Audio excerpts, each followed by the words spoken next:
Don Raimundo is treated as a burden in his own son's house. His daughter-in-law humiliates him shamelessly, denies him warmth, and reminds him every day that he doesn't belong. He stays silent, forced to endure contempt and cruelty, hoping someone will see him. How many times does abuse hide behind a beautiful door? Tell me where you're watching from. Give it a like if this story moves you, and subscribe to join us. The morning in the Polanco apartment begins with the constant hum of the refrigerator, the gentle tapping of rain against the floor-to-ceiling windows, and the cold that seeps through the marble floors. In the kitchen, the faint steam from the kettle fails to warm the air. The smell of recent disinfectant mingles with the scent of stale bread. On the table sits a chipped cup, a plate with hardened crumbs, and a wall clock that marks the minutes with cruel precision. Don Raimundo, thin and stooped, wearing his worn wool sweater, brings his hands close to the warm edge of the kettle. His fingers, knobbed with arthritis and marked by decades of labor, tremble slightly as they seek whatever meager heat they can find. The cold has settled into his bones, the kind of cold that doesn't come just from temperature, but from something deeper, something that no amount of tea can touch. Then, Mariana enters. She is impeccable in beige silk, her nails gleaming with fresh polish, her hair pulled back without a single strand out of place. Her designer watch catches the dim morning light, flashing like it commands the very rhythm of the household. She looks at him from head to toe, her gaze clinical and distant, as if assessing furniture that has outlived its usefulness. Without raising her voice, she orders him not to turn on the heater to save on the bill. Her tone is matter-of-fact, as if discussing the weather, rather than denying warmth to an old man on a cold morning. She slides his plate toward the sink with an antiseptic gesture, her manicured fingers never quite touching the chipped ceramic. "Go down to the laundry room and finish what you didn't complete yesterday," she says, already turning away. The door vibrates as it closes behind her. The tinkling of her thin gold necklace fades down the hallway, leaving only the echo of her perfume, expensive and cold. Raimundo murmurs, barely audible even to himself, "I'm cold." No one answers. In the empty dining room, there is only the clicking of the clock and the smell of chlorine from the recently scrubbed floors. The old man picks up his cup with trembling hands. The echo of the house returns a heavy silence to him, as dense as the injustice that refuses to name itself. He stands slowly, his joints protesting with each movement. The apartment stretches around him, all marble and glass and sharp corners. It is a place built to impress visitors, not to shelter family. The pristine surfaces reflect nothing back but his own diminished form. In the laundry room, the fluorescent lights buzz overhead, casting a harsh white glow over the piles of clothes waiting to be folded. The detergent smell is overwhelming here, making his eyes water. Raimundo begins the work with methodical care, the way he has done everything in his life, folding each piece exactly as Mariana demands, knowing that anything less than perfection will bring her sharp words. His mind drifts as his hands work. He thinks of mornings that smelled different, of kitchens that were smaller but warmer, of voices that called his name with love rather than impatience. The memories feel distant now, like they belong to someone else's life. The building's heating system kicks on somewhere, pipes groaning and clicking, but the warmth never reaches this service area, where he spends most of his days. His breath makes small clouds in the cold air. Through the small window, he can see the rain has intensified, streaming down the glass in rivulets that blur the city beyond. When he finally climbs the service stairs back to the kitchen, his legs ache with each step. The apartment is silent except for the ever-present hum of expensive appliances. Mariana has left for her yoga class, or her charity board meeting, or whatever engagement fills her calendar today. The schedule on the refrigerator, written in her precise handwriting, lists activities that never include him. Raimundo sits at the kitchen table again, the same chipped cup before him, now empty and cold. The clock continues its relentless counting. Outside, Mexico City sprawls in every direction, millions of lives intersecting and diverging. But here in this expensive apartment, he feels more alone than he ever did in the crowded streets of Puebla, more isolated than in the tiny rooms where he raised his son. His fingers find the rosary in his pocket, worn smooth by years of prayer. The beads slip through his fingers, a ritual of comfort that requires no words, only faith that someone, somewhere, still remembers his name. The cold settles deeper as the morning wears on, and Raimundo waits for nothing in particular, only the next instruction, the next task, the next reminder that he is here by sufferance rather than by right. The rain continues to fall, and the clock continues to tick, and in the cold kitchen of the Polanco apartment, an old man sits with his memories and his rosary, wondering how his life arrived at this particular moment, in this particular place, feeling smaller and colder with each passing day. Before the marble and private elevators, before the silence of expensive rooms, there was the dust of Puebla and the taste of corn. Raimundo learned to work as a child, carrying sacks in the market before dawn, selling tamales at patron saint festivals, collecting coins to buy notebooks for school. The streets of his neighborhood were narrow and crowded, filled with the shouts of vendors and the smell of fresh tortillas, the sound of church bells and children playing in the street.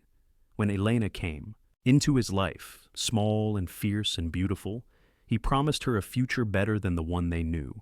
They married in the little church of Santo Domingo, with borrowed rings and flowers picked from a neighbor's garden. Their first home was a single room with a shared bathroom down the hall, but Elena made it feel like a palace with her laughter and her cooking and the way she sang while hanging laundry on the roof. Arturo arrived on a winter morning, squalling and red-faced and perfect. Raimundo held his son for the first time, with hands still dirty from the construction site, where he had worked through the night, unable to take time off even for the birth.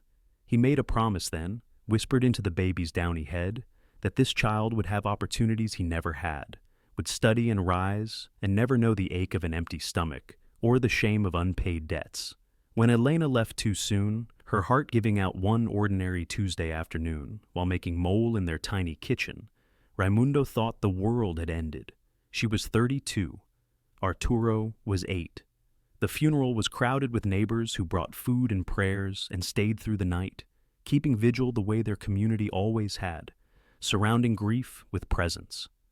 After that, Raimundo doubled his shifts. He worked construction during the day, the sun burning his back as he hauled bricks and mixed cement. At night, he sewed grain sacks for a warehouse, his fingers bleeding from the rough hemp, his eyes burning from exhaustion. On weekends, he sold elotes on street corners, the smell of corn and lime and chili powder becoming the scent of survival. Every morning before dawn, he prayed with a rosary of dulled beads that Elena had given him on their first anniversary. He prayed for strength, for wisdom, for his son's future. The rosary now lives in his pocket like a coal he refuses to let die, warm against his hip even in the coldest moments. Arturo grew up watching this dedication. He saw his father come home bone-tired and still help with homework. He saw him skip meals so Arturo could have seconds. He saw him wear the same 2 shirts for years, mended and remended, while somehow finding money for Arturo's school supplies, for books, for the mathematics tutor who saw promise in the quiet boy with the brilliant mind. The move to Mexico City came when Arturo was 15, after he won a scholarship to a prestigious preparatory school. They arrived with 2 suitcases and a cardboard box of possessions, moving into a tiny apartment in Colonia Doctores. The neighborhood was rough, the building rougher, but it was close to the school, and that was all that mattered.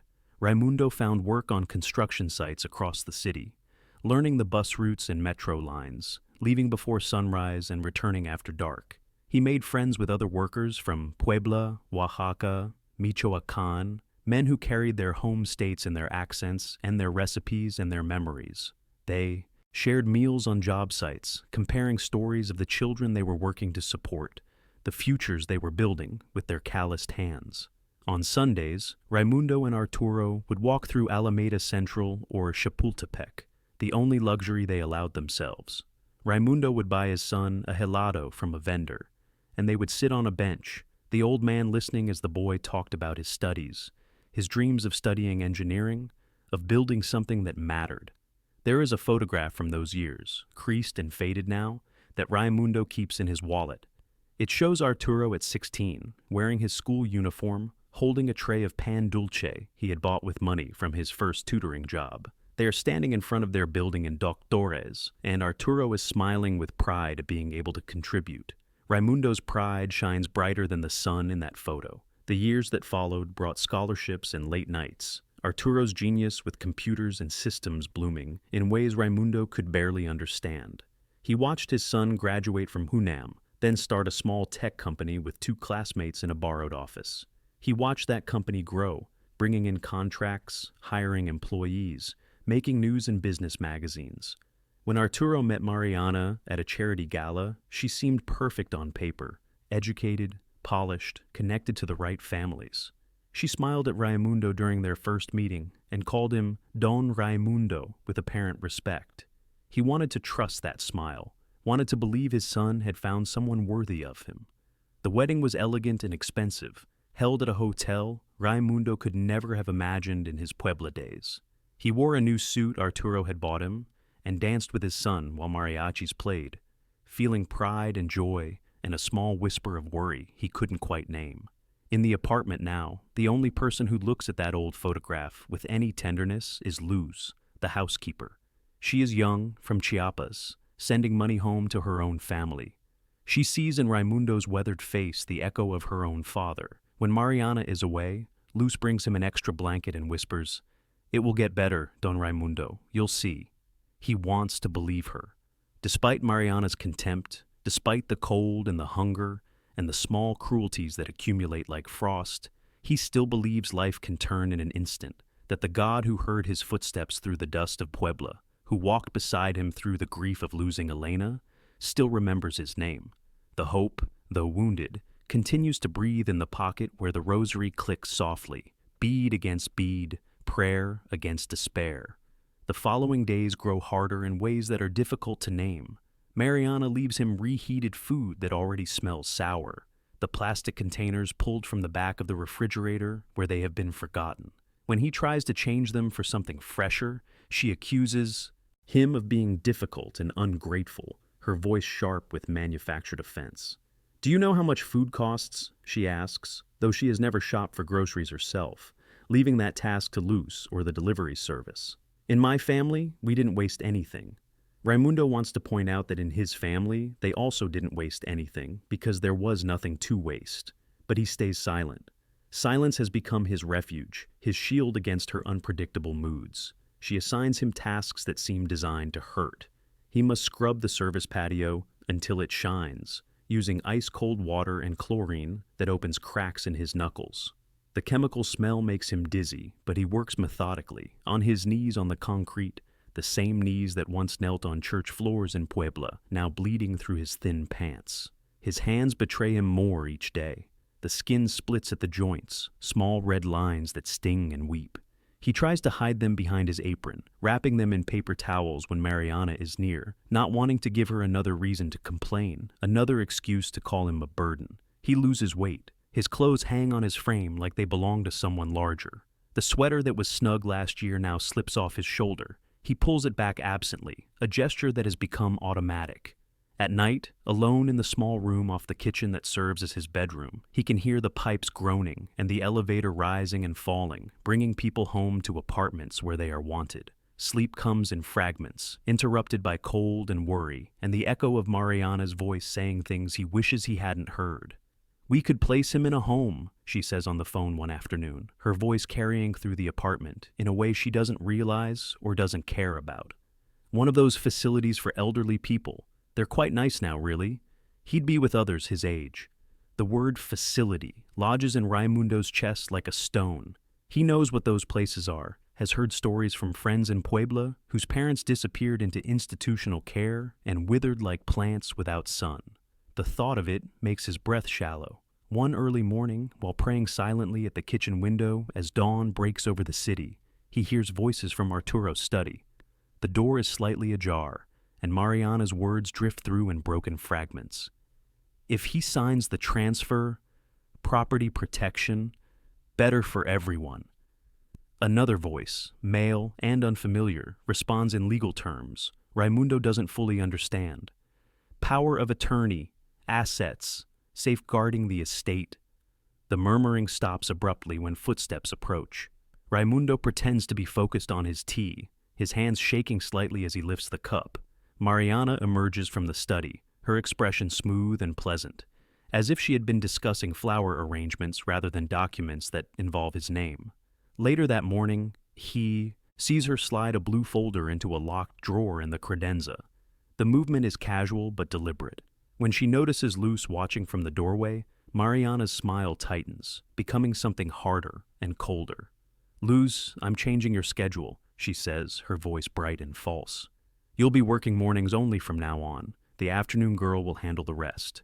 Luz's face falls. She needs the full day hours, needs every peso she can earn. But she only nods, understanding that questioning Mariana brings consequences worse than lost wages. As she turns away, she catches Raimundo's eye, and in that brief glance, there is recognition of a shared helplessness. The isolation tightens like a noose.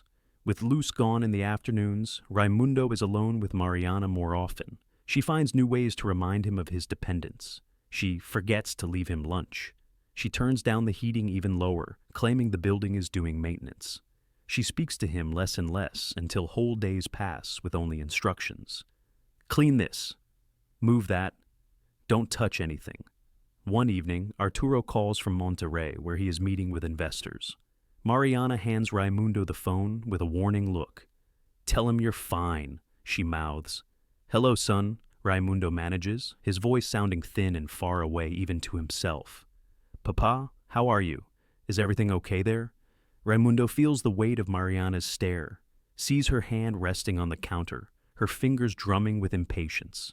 He thinks of the blue folder, of the cold food, of the nights alone in his room, with hands that crack and bleed. He thinks of the word facility, and all it implies. "Everything is fine, Hijo," he says, and hates himself for the lie, even as he speaks it. "Don't worry about me. Focus on your business." After he hangs up, Mariana takes the phone without a word. That night, Raimundo lies awake, rosary beads moving through his fingers in the dark, each prayer a small act of resistance against the fear that threatens to swallow him whole. He doesn't know exactly what is happening, cannot name the precise shape of the danger he senses, but he feels it moving beneath the polished floors of the apartment, something hidden and hungry. The truth, he thinks, has grown tired of living in the shadows. It wants to be seen. In his pocket, the rosary is warm from his body heat, the beads smooth from Elena's fingers and his own, worn down by decades of prayer. He holds it tighter and whispers into the darkness, asking for strength, for clarity, for someone to see what is happening before it is too late. The apartment settles around him with small creaks and sighs, and somewhere in the building, the elevator rises and falls, carrying people to homes that feel nothing like this one. Raimundo closes his eyes and prays that morning will bring something different, some crack in the wall that has been built around him, some light to push back against the gathering dark. Arturo returns from Monterrey 2 days earlier than planned. The investor meeting concluded faster than expected, and something in his father's voice during their last phone call has been nagging at him, a hollowness he couldn't quite place.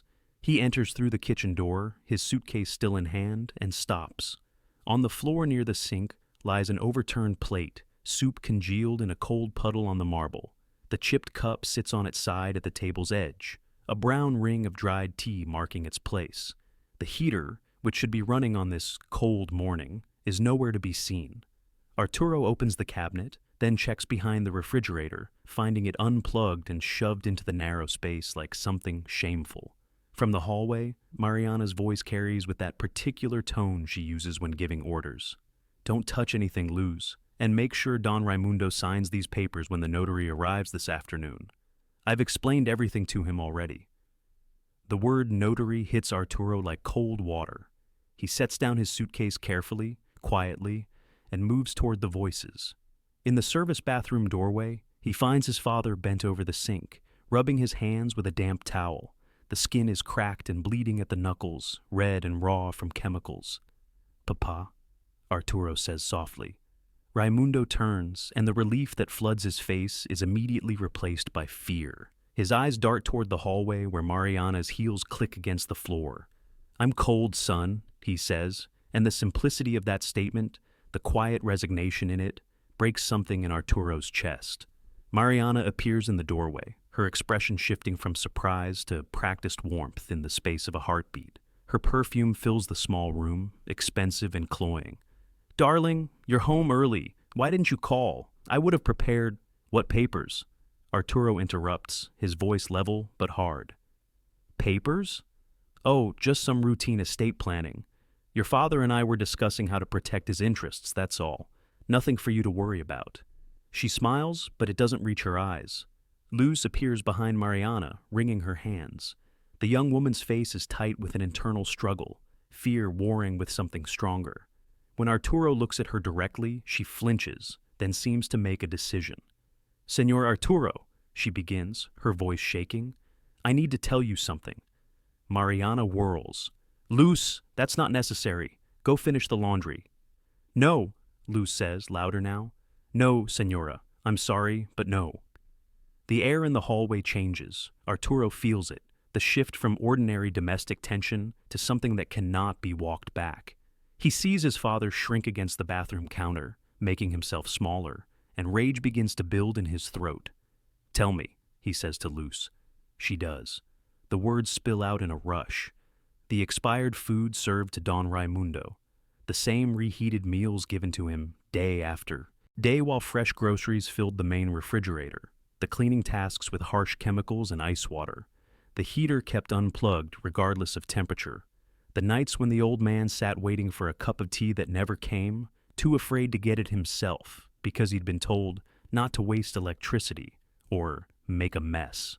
"She changes my schedule whenever I try to help him," Luz continues, tears now streaming down her face. "And yesterday, I heard her on the phone saying she wanted to send him to an institution, that he would be better off there." "That's taken completely out of context," Mariana snaps, but her composure is cracking, hairline fractures appearing in her polished exterior. "I was discussing options for his care, for when we might be traveling. It's responsible planning." A knock at the front door interrupts them. Doña Tomasa, the neighbor from across the hall, stands there with her small dog in her arms and an expression of determined concern. "I heard voices," she says, looking past Mariana to Arturo, "and I need to say something that I should have said weeks ago." She speaks of what she's heard through the walls of the old building, where sound travels easily. Orders given in sharp tones. "Don't sit on the furniture. Don't turn on the television. Don't speak when we have guests." She describes seeing Raimundo on his knees, scrubbing the service patio at dawn, his hands red and trembling from cold water. "I almost came over a dozen times," Doña Tomasa says, her voice thick with regret. "But I told myself it wasn't my business. I was wrong. This is everyone's business when an elder is being mistreated."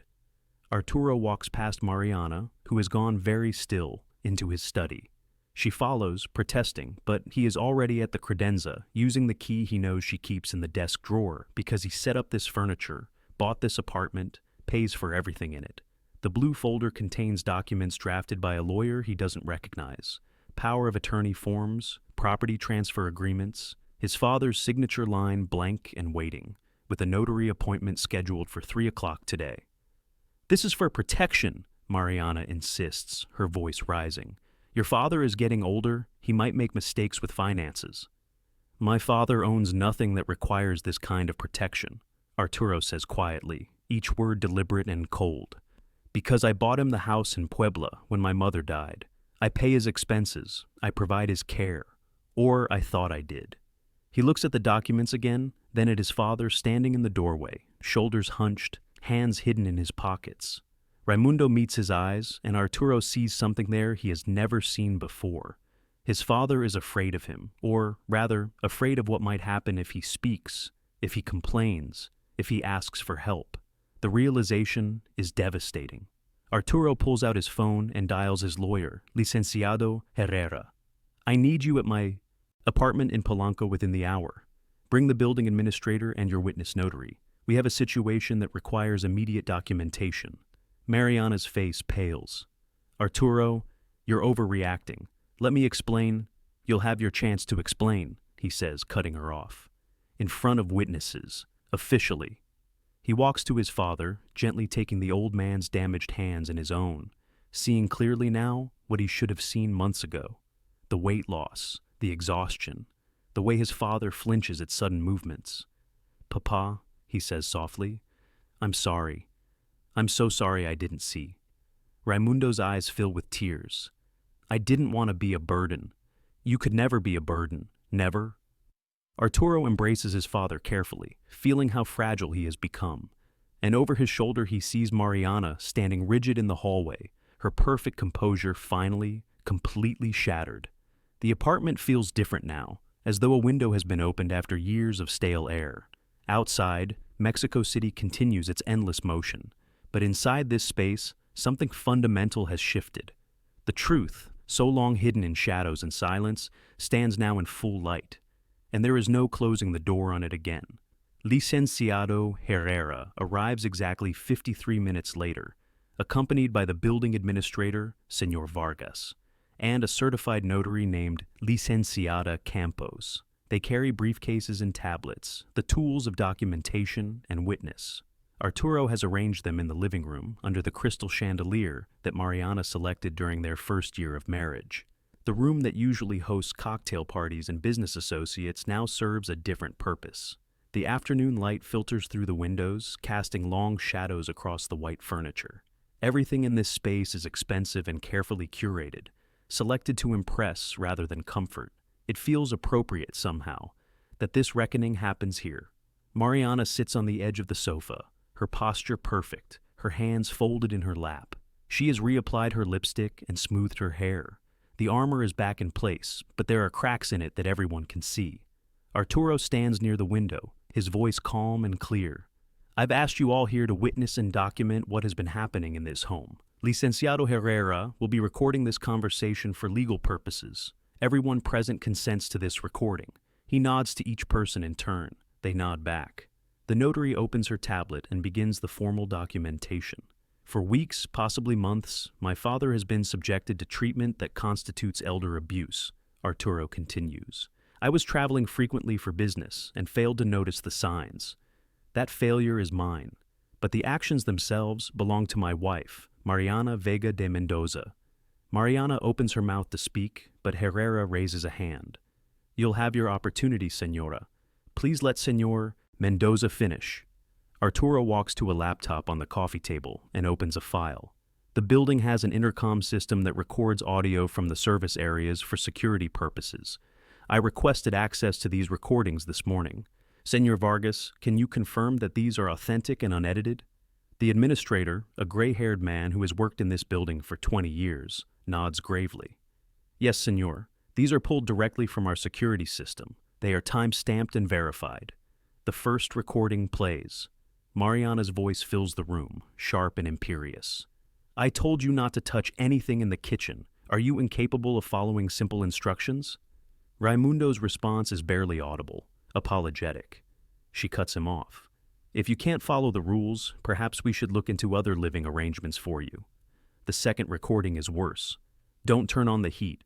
We're not wasting money because you can't handle a little cold. My grandmother lived to 95 and never complained about temperature. The sound of something hitting a counter, hard. Then silence. A third. You're eating again? I just saw you eat 2 hours ago. Do you know what groceries cost? Stop being so demanding. Mariana's face has gone from pale to flushed. That's not... You don't understand the context. He was being difficult, refusing to follow basic household guidelines. Guidelines that included serving him expired food? Arturo asks. He nods to Luz, who has been sitting quietly in a chair near the door. Tell them what you told me. Luz stands, trembling but resolute.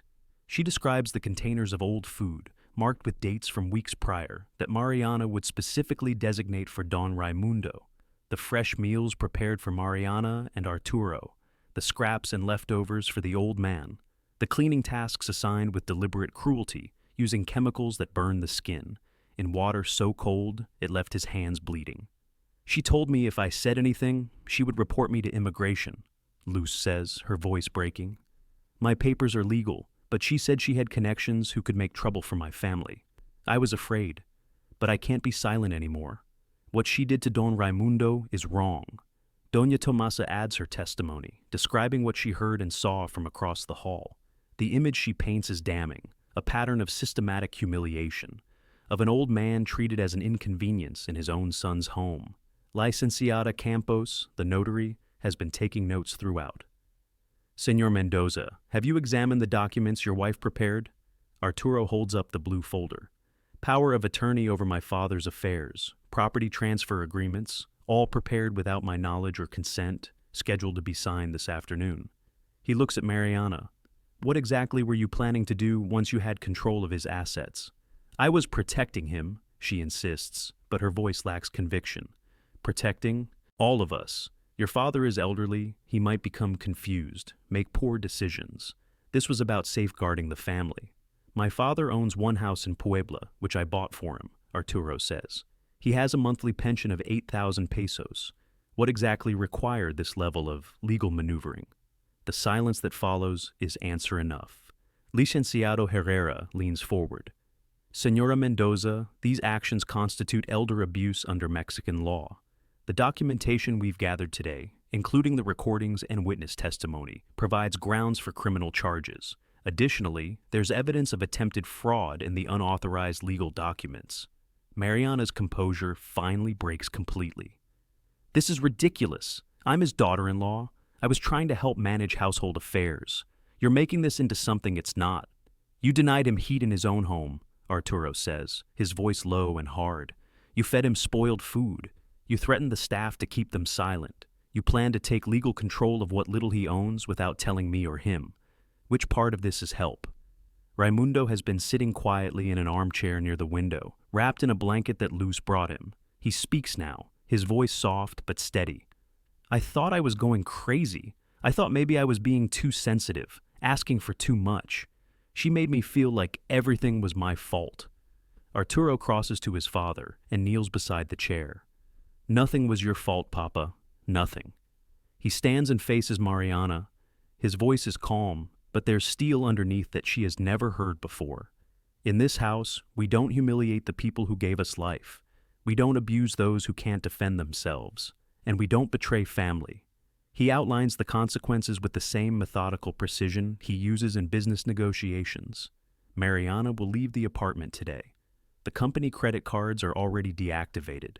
Her access to his office and accounts is revoked. Her position on the board of his family foundation is suspended pending a full review.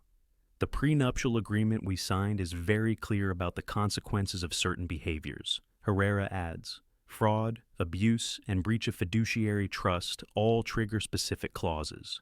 You will receive what the agreement stipulates in the event of this type of separation, which is considerably less than you might have hoped. There are no screams or thrown objects, no dramatic exits or slammed doors. Mariana simply stands, her hands shaking slightly as she smooths her skirt and walks to the bedroom to pack. The fight has gone out of her, replaced by something harder to name.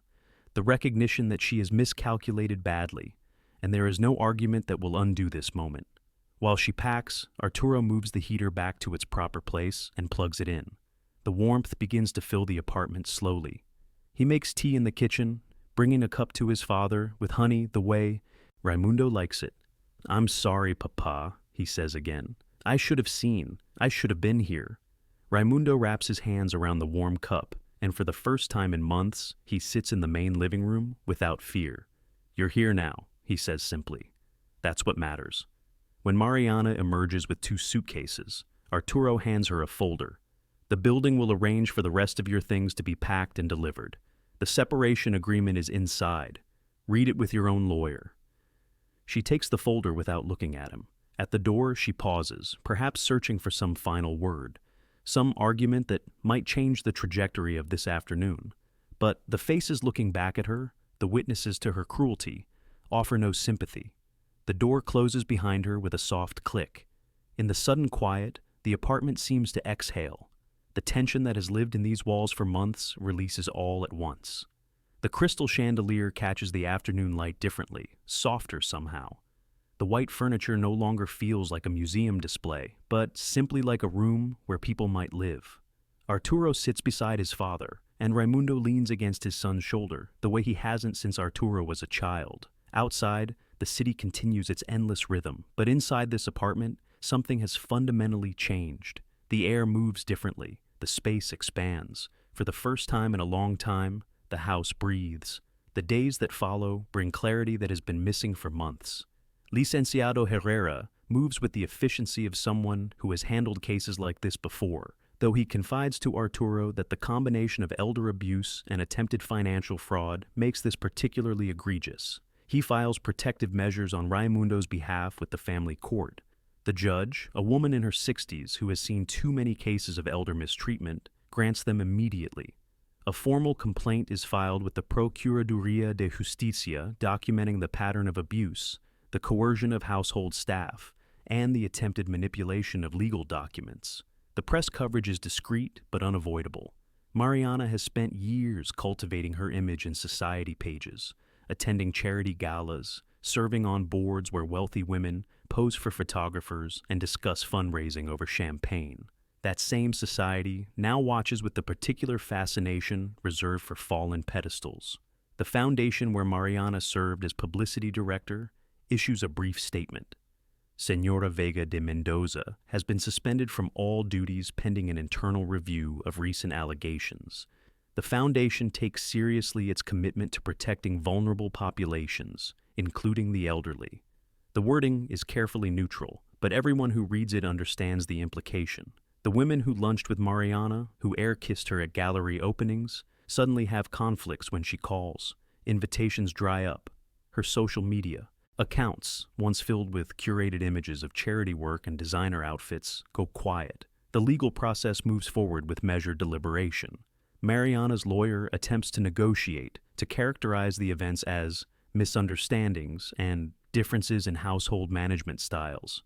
Herrera responds with recordings, photographs of Raimundo's damaged hands, testimonies from Luz and Doña Tomasa, medical reports documenting malnutrition and stress-related illness. The evidence is overwhelming. The court mandates a settlement conference. In a bland government office with fluorescent lights and uncomfortable chairs, Mariana sits across from Arturo, Herrera, and the prosecuting attorney. Her own lawyer looks tired, knowing he is defending the indefensible. The judge, present via video conference, lays out the terms with no room for negotiation. A restraining order preventing Mariana from contacting Raimundo directly. 200 hours of mandatory community service at a home for elderly indigent persons, where she will work under supervision, performing the same cleaning and care tasks she assigned to others with such cruelty. A public apology to be delivered at the Foundation's next board meeting, acknowledging her actions and their impact. You will also participate in a court-mandated education program on elder rights and family responsibility, the judge adds, and you will make a financial contribution to organizations that support elder abuse survivors. The amount will be determined based on your settlement from the divorce proceedings. Mariana's face is blank, shock having given way to numb acceptance. The prenuptial agreement, which she signed with barely a glance during the optimism of engagement, proves ironclad. She receives a modest settlement, enough to rent an apartment and maintain herself, but nothing close to the lifestyle she had enjoyed as Arturo's wife. The divorce proceeds quickly. Neither party contests the terms. Arturo is fair but firm.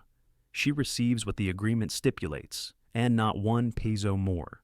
The community service assignment is perhaps the most pointed consequence. Every Saturday for 6 months, Mariana reports to Casa de la Esperanza, a facility in Iztapalapa that houses elderly people with no family or resources. She cleans bathrooms, mops floors, serves meals, and assists nurses with basic care tasks. The residents don't know who she is, don't care about her former status. To them, she is simply another volunteer, and not a particularly skilled one. Doña Refugio, the facility director, is kind but exacting. The towels need to be folded this way, she instructs, demonstrating. And when you speak to the residents, you look them in the eye and use their names. They are people, not tasks. Mariana learns, slowly and painfully, what it means to serve without recognition or praise. The work is hard and unglamorous. Her manicured nails break. Her designer clothes, inappropriate for this environment, are replaced with simple scrubs. Some of the residents remind her uncomfortably of Raimundo, thin, fragile, carrying decades of stories in their weathered faces.